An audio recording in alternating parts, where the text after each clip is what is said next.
ಇನ್ನು ನಾಳೆಯ ಸಂಸತ್ ಕಲಾಪದತ್ತ ದೇಶದ ಚಿತ್ತ ನೆಟ್ಟಿದೆ. 5 ದಿನ ಸದ್ದು ಗದ್ದಲದಲ್ಲೇ ಈ ಕಲಾಪ ವ್ಯರ್ಥ ಆಗಿತ್ತು. ನಾಳೆ ಸಂಸತ್ತಲ್ಲಿ ಮಹತ್ವದ ಮಸೂದೆ ಮಂಡನೆ ಆಗಬಹುದಾದರೆ ಪರೀಕ್ಷಾ ಅಕ್ರಮ ತಡೆಗೆ ಹೊಸ ಕಾನೂನು ಕ್ರಮ ಜಾರಿಯಾಗಬಹುದಾ? ಪ್ರಶ್ನೆ ಪತ್ರಿಕೆ ಸೋರಿಕೆ ತಡೆಗೆ ಕಠಿಣ ಕ್ರಮ ಜಾರಿಯಾಗತ್ತಾ? ಸಾರ್ವಜನಿಕ ಪರೀಕ್ಷೆಗಳ ತಿದ್ದುಪಡಿ ಮಸೂದೆ ಮಂಡನೆ ಆಗಬಹುದಾ?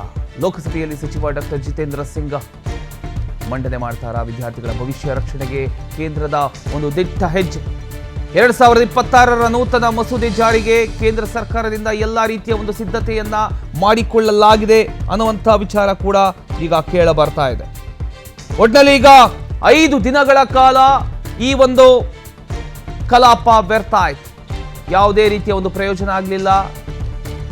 ಒಂದೇ ಮಾತ್ರ ಒಂದು ವಿಚಾರ ಬಿಟ್ಟರೆ ಬೇರೆ ಯಾವುದು ಕೂಡ ಆಗಲಿಲ್ಲ. ಬರೀ ಗದ್ದಲ, ಕೋಲಾಹಲ, ಹೊರಗಡೆ ಧರಣಿ ಇದರಲ್ಲೇ ಮುಳುಗೋಗಿತ್ತು.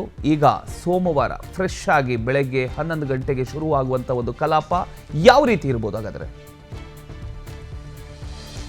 ಕಳೆದ 5 ದಿನಗಳಿಂದ ಸಂಸತ್ ಉಭಯ ಸದನಗಳಲ್ಲಿ ಪ್ರತಿಪಕ್ಷ ಹಾಗೂ ಸರ್ಕಾರದ ನಡುವೆ ತೀವ್ರ ವಾಕ್ಸಮರ ನಡೆದಂಥ ಪರಿಣಾಮ ಕಲಾಪಗಳು ಪದೇ ಪದೇ ಮುಂದೂಡಿಕೆ ಆಗ್ತಿದ್ವು. ವಿವಿಧ ರಾಷ್ಟ್ರೀಯ ವಿಚಾರಗಳ ನಡುವೆ ಸಂಸತ್ ಕಾರ್ಯಕಲಾಪಗಳು ಸುಗಮವಾಗಿ ನಡೆಯೋದಕ್ಕೆ ಸಾಧ್ಯ ಆಗಲಿಲ್ಲ.